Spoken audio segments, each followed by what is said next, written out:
I found it by accident. That's the part nobody believes.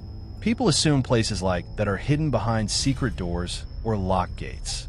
They imagine warning signs, security checkpoints, something dramatic. But the truth is much worse. I found it because I got lost. And for about 4 hours, nobody seemed to notice I was gone. I worked maintenance at Disneyland Ohio for nearly 8 months. Not the exciting kind. Not rides. Not costumes. Not anything guests would care about. I handled utility corridors, electrical inspections, water systems, the invisible parts of the park. The parts nobody is supposed to think about. Most employees never see them. Under the themed streets and attractions sits an entire network of service tunnels. Concrete hallways, storage areas, maintenance stations, security offices, miles of infrastructure hidden beneath the park. It's easy to get turned around down there. Everything looks identical. Gray walls, numbered doors, fluorescent lights. Most new hires get lost at least once. The first week I worked there, a supervisor named Harris gave me a map. Then he said something strange. If you find a blue corridor, turn around. I laughed. He didn't. Seriously, he said. Turn around immediately. I asked why. He shrugged. Nobody knows. That answer became common at Disneyland, Ohio. Nobody knows. Nobody explains. Nobody asks twice. At first I assumed it was workplace humor. Every job has weird traditions. Inside jokes. Rumors. The blue corridor became one of those things. Until the day I actually found it. It happened during a night shift. A water pressure issue had triggered alarms near the western side of the property. Routine stuff. I grabbed my radio and headed underground. The maintenance tunnel I needed was supposedly corridor G14. Simple. I walked it dozens of times. But halfway there, I noticed something strange. The wall markings had changed. Not dramatically, just enough. The directional arrows looked older. The numbering system was different. Paint colors were faded. At first I assumed I had entered an unused section. Then I noticed something else. The air felt colder. Not refrigerated. Cold in a way underground spaces shouldn't be. I checked my phone. No signal. Normal underground. Nothing unusual. Then I looked up and saw the corridor. Blue walls. Blue doors. Blue ceiling trim. Everything painted the same dull navy color. I immediately remembered Harris's warning. If you find a blue corridor, turn around. For some reason I didn't. I wish I had. The hallway stretched farther than any maintenance tunnel I'd seen before. Perfectly straight. Perfectly silent. No machinery. No ventilation noise. No electrical hum. Nothing. Just fluorescent lights disappearing into the distance. I took maybe 20 steps before noticing the first problem. The doors. None had numbers. Every maintenance area in the park uses identification numbers. Every single one. These doors were blank. No labels. No markings. No access cards. Nothing. Just identical blue metal doors. Then my radio crackled. I nearly jumped. Harris to Unit 12. His voice sounded distorted. Far away. I pressed transmit. Go ahead. Nothing. Only static. Then a different voice came through. Quiet. Male. Unfamiliar. Wrong level. The transmission ended. I stared at the radio. No employee ID. No call sign. Nothing. Just silence. That should have been enough to make me leave. Instead, I kept walking. Because curiosity is dangerous. And because I thought there had to be a logical explanation. Then I reached an intersection. The corridor split into 4 directions. Each hallway identical. Each disappearing into the same sterile distance. Mounted on the wall sat a park map. A standard employee map. The kind found throughout service areas. I stepped closer and immediately felt sick. The map showed attractions I'd never heard of. Entire themed lands that didn't exist. Entire sections of the park absent from public maps. One area occupied nearly a third of the property. The name had been scratched away. Not crossed out. Scratched. As if someone desperately wanted it unreadable. I took a picture with my phone. The flash fired. The screen displayed the image. Then the photo disappeared. Deleted itself. I checked. Recently deleted. Nothing. Gone. That was the moment I finally turned around. Or tried to. The intersection wasn't behind me anymore. The corridor had changed. Instead of 4 hallways, there was only one. Long, straight, endless, exactly like before. The map was gone too. The wall stood empty. I told myself I was panicking. Fatigue, stress, disorientation. Underground environments can mess with perception. I repeated those explanations while walking. Then I found the first door that was open. Only a few inches, light spilling through the crack. I stopped. Every instinct told me to keep moving. Instead, I looked inside. The room appeared to be an employee break room. Tables, vending machines, coffee makers. Nothing unusual, except every clock displayed the same time. 11:47, 20 clocks, same time, frozen. The room was empty, yet someone's coffee sat steaming on one of the tables. Fresh, recently poured. I backed away, and that's when I heard footsteps behind me. Slow, measured, walking the corridor. I spun around. Nobody there. The footsteps continued, approaching, closer, but there was nobody visible. No figure, no shadow, nothing, only the sound. I started walking faster. The footsteps matched my speed. I sped up again. So did they, always behind me, never visible. Then the lights flickered, just once. In that brief flash of darkness, I saw something standing at the far end of the corridor. Tall, motionless, watching. The lights stabilized. It was gone. I ran. I don't care how that sounds. I ran. The footsteps behind me stopped immediately. That somehow felt worse, because now I knew they belonged to something that didn't need to chase me. I eventually found a stairwell. Concrete. Normal. Beautifully normal. I pushed through the door and climbed upward. 3 flights. 4. 5. Finally reaching a security access point I recognized. I emerged near an employee parking structure. Safe. Back in familiar territory. The strange thing? According to my watch, I'd been gone 22 minutes. According to everyone else, I'd been missing for 6 hours. That was the first contradiction. It wasn't the last. The next morning, Harris called me into his office. He closed the door, locked it, then asked one question. How much did you see? I told him about the blue corridor, the map, the footsteps, the room with the clocks. His expression never changed. When I finished, he sighed, then opened a filing cabinet. Inside sat dozens of folders. Every folder carried an employee name.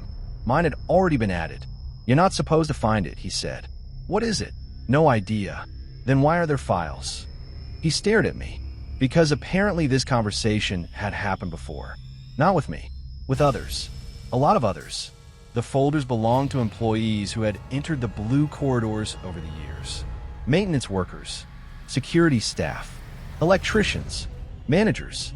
Every single person reported different experiences, different layouts, different rooms, different landmarks. Yet certain details remained identical. The blue walls, the missing time, the impossible maps, and something watching, always watching. Then Harris showed me a photograph, an employee group photo from 12 years earlier. 30 people standing together. Maintenance team. He pointed toward one man near the back. Recognize him? I nodded immediately. Of course I did. I'd spoken to him 3 days earlier. His name was Ron. Night maintenance. Friendly guy.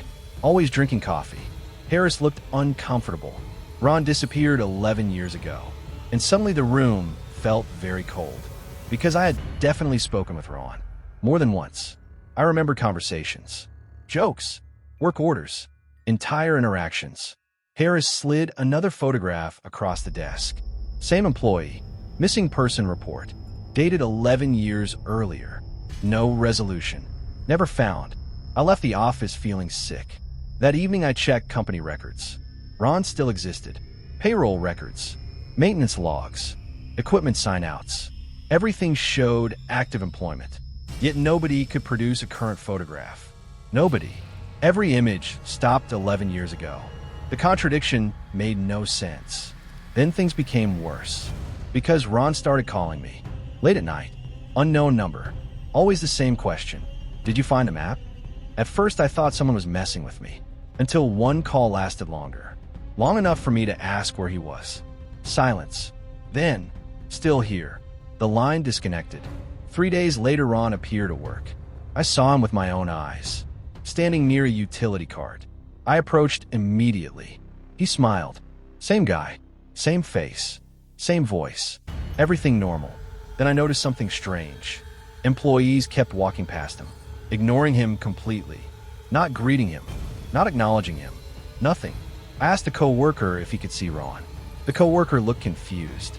There isn't anybody there. I turned back.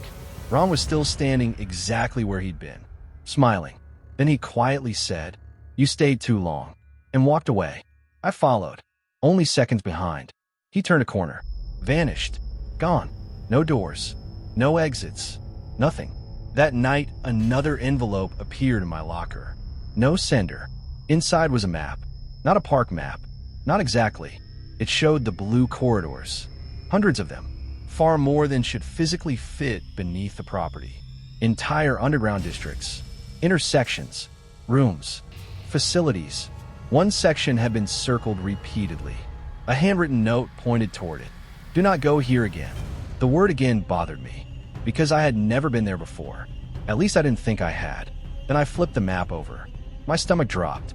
The handwriting belonged to me. Not similar. Not close. Mine. And underneath the warning sat a date. A date 6 months in the future. The same day I would eventually decide to go back. I spent the next 2 weeks trying to convince myself I wasn't losing my mind. That sounds dramatic. But when a missing employee starts calling your phone and maps begin appearing in your locker with your own future handwriting on them, your options narrow pretty quickly.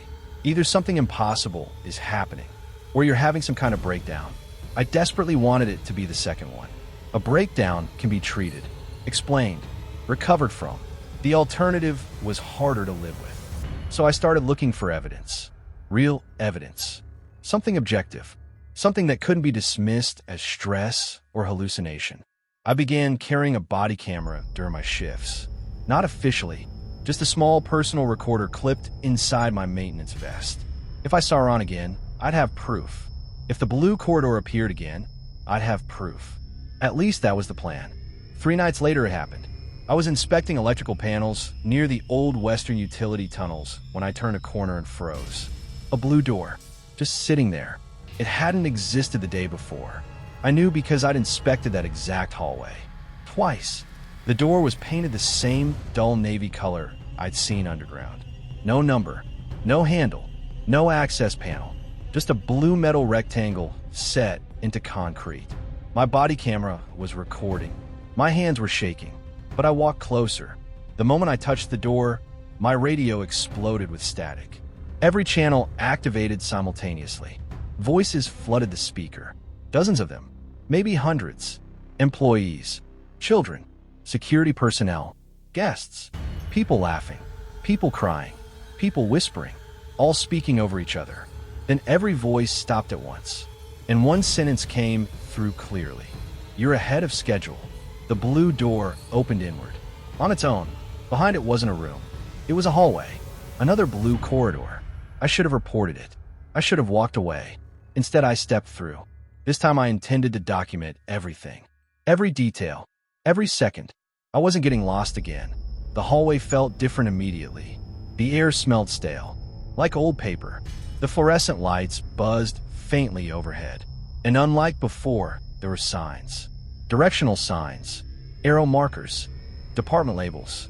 Except the departments didn't make sense. Guest memory services. Narrative maintenance. Character continuity. Visitor retention. Operational reality. I actually laughed when I read them.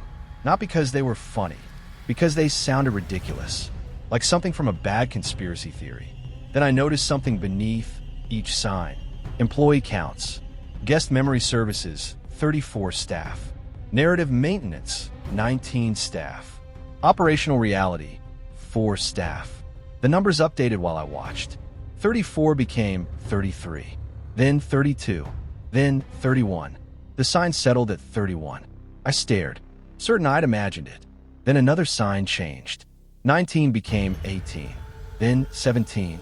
As though people were disappearing from the departments in real time. A cold feeling settled in my stomach. I continued walking. Every instinct screamed at me to turn back. But I needed answers. Eventually, I reached an office area. Cubicles stretched into the distance. Hundreds of them. Every desk occupied. Employees worked quietly, typing, writing, reading reports. Normal office activity. Except every employee wore the same Disneyland Ohio badge. And none had faces. Not blank skin. Not anything grotesque. Just uncertainty. My eyes couldn't focus on them. Like try to remember someone whose name you've forgotten. The harder I looked, the less detail I saw. One employee noticed me, slowly turned his chair, then pointed toward a nearby cubicle. No words, just pointed. The cubicle contained a nameplate. My name, my employee ID, my work schedule, my photograph, my chair, my desk. Everything belonged to me, including a stack of files. One file sat open. The date on the report was next year. The report described my transfer. Not resignation, not termination. Transfer, department, operational reality. I closed the folder immediately, then noticed something worse. The desk wasn't dusty. The computer wasn't old. Someone had been using this workspace recently. Very recently. A coffee mug sat beside the monitor, still warm. The computer screen suddenly activated. A login session already open. My login session. The desktop contained hundreds of folders. Every folder named after a date. Each date corresponded to a day I'd worked at the park. Thousands of reports. Thousands of observations. Years worth. Far more years than I'd actually been employed there. One document opened automatically. The title read, Containment Failure Projection, Employee 47281. That was my employee number. The report consisted of a single sentence. Subject continues recognizing structural inconsistencies earlier than expected. Recommended reassignment pending. I backed away from the desk. The office employees had stopped working. Every single one. All watching me. No expressions. No movement. Just watching. Then the lights flickered, and suddenly the office was empty. Every cubicle abandoned. Dust covering everything. Years of neglect. The coffee mug shattered on the floor. Cold. Ancient. The computer monitor dark. As if nobody had worked there in decades. I ran. Not because of what I'd seen. Because I heard footsteps again. The same footsteps from before. Following. Matching my pace. Always behind me. Never visible. I reached an intersection and nearly collided with someone. Ron. Standing perfectly still. Waiting. This time he looked different. Older. Much older. His maintenance uniform appeared faded and worn. Like he'd been wearing it for years. Maybe decades. You need to leave, he said. I grabbed his arm. It felt real. Solid. Human. Who are you? His expression tightened. For the first time he looked afraid. Not of me. Of something else. They don't know what to do with people who remember. Ooh. He glanced upward. Toward the ceiling. Toward whatever existed beyond it. The ones running this place. Then his radio crackled.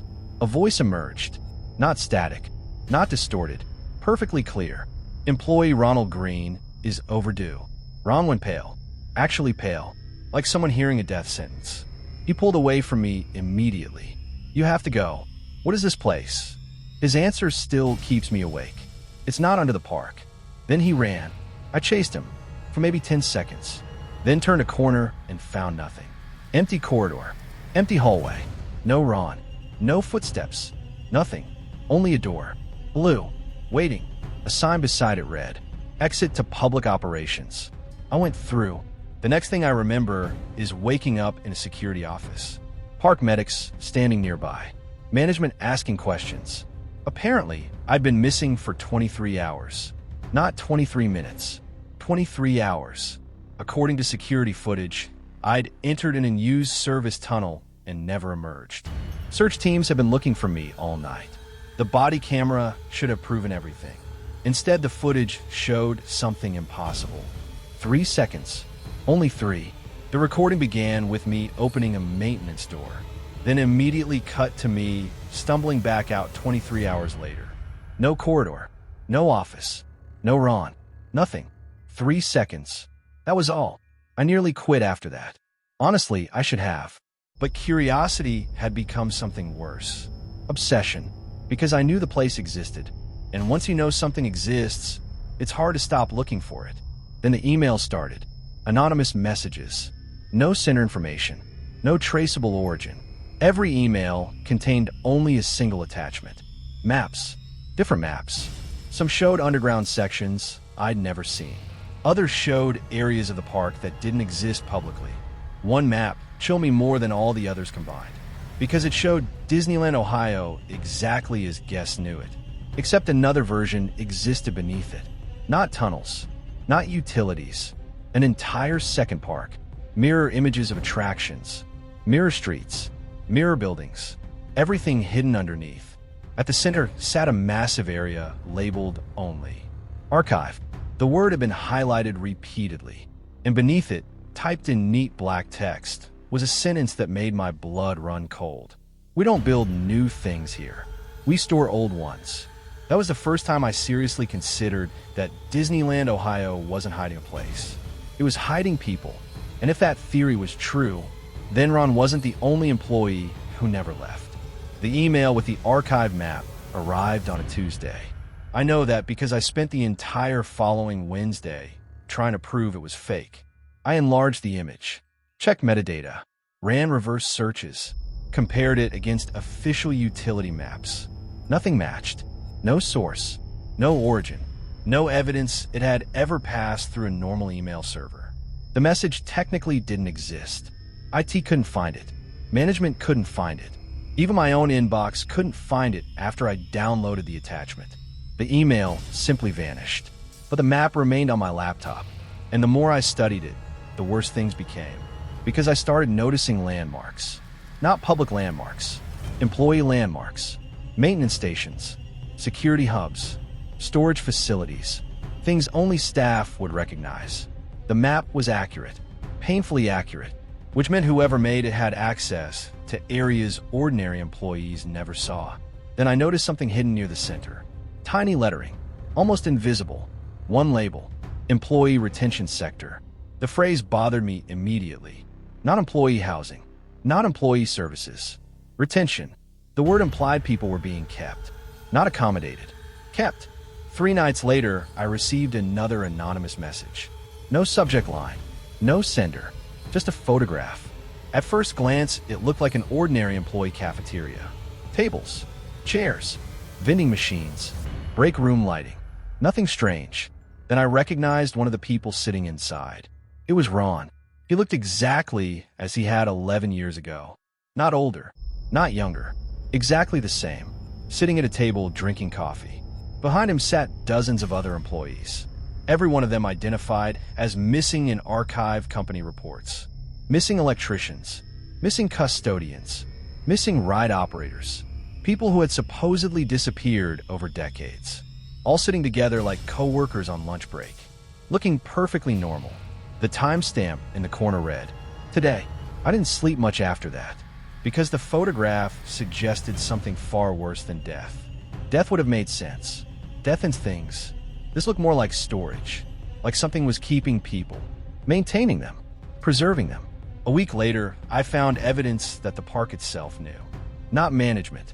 Not supervisors. Something higher. Something buried deeper. I discovered it by accident while replacing a faulty network switch.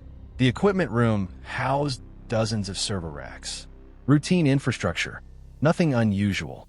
While checking connections, I noticed one cable bundle running through a reinforced conduit. Unlike every other line in the room. No labels. No maintenance tags. No documentation. The conduit disappeared through the floor. Curiosity won again. I followed the line through utility schematics. Then maintenance records. Then archive blueprints. Eventually, I reached a classified designation. Level B. No description. No purpose. No access permissions. Just a note. Authorized personnel only. The authorization list contained exactly 4 names. 3 executives. And someone identified only as curator. Not a title. A position. Curator. Like a museum. Like an archive. The word appeared again. That same night Ron called me. For the first time in months. No greeting. No explanation. Just one sentence. Stop looking for the curator. I froze. Then asked the obvious question. What is it? The line went silent. When he finally answered, his voice sounded tired. Exhausted. Like someone who hadn't slept in years. You think this place was built to entertain people? I waited. Ron continued. It wasn't. The call ended. No further explanation. Just another mystery. Another loose thread. And by then, I was incapable of leaving loose threads alone. The next major incident happened during a storm. A bad one. Lightning. Heavy rain. Flood warnings. The park closed early. Most staff went home. Maintenance remained. Around midnight, power fluctuations began affecting underground systems. My team was dispatched to investigate. 3 of us entered the utility tunnels. Only 2 returned. The missing employee's name was Marcus. Electrician, 32 years old. 2 kids. Normal guy.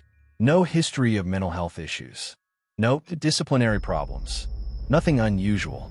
One moment, he was walking beside us. The next moment, he wasn't. Gone. No scream. No sound. No warning. 1 second there. Next second missing. Security footage showed something even stranger. The hallway cameras recorded Marcus turning a corner, then disappearing between frames. Literally between frames. One image showed him entering the corridor. The next image showed an empty hallway, as though reality had simply skipped him. Management locked down the area immediately. Search teams deployed. No trace. No evidence. No explanation. The official report blamed disorientation during an emergency response. Nobody believed it, especially me, because 24 hours later, I received another photograph. Marcus sat in a cafeteria, drinking coffee beside Ron, smiling, alive. The timestamp again read, "Today." This time there was writing on the back. A message, handwritten, Marcus's handwriting. I recognized it from work orders. The note contained 4 words. I didn't go missing. That sentence shattered whatever remained of my skepticism, because suddenly a possibility emerged that was much worse. What if nobody disappeared? What if they were transferred? The thought followed me everywhere after that. Every hallway, every shift, every empty office, every strange door.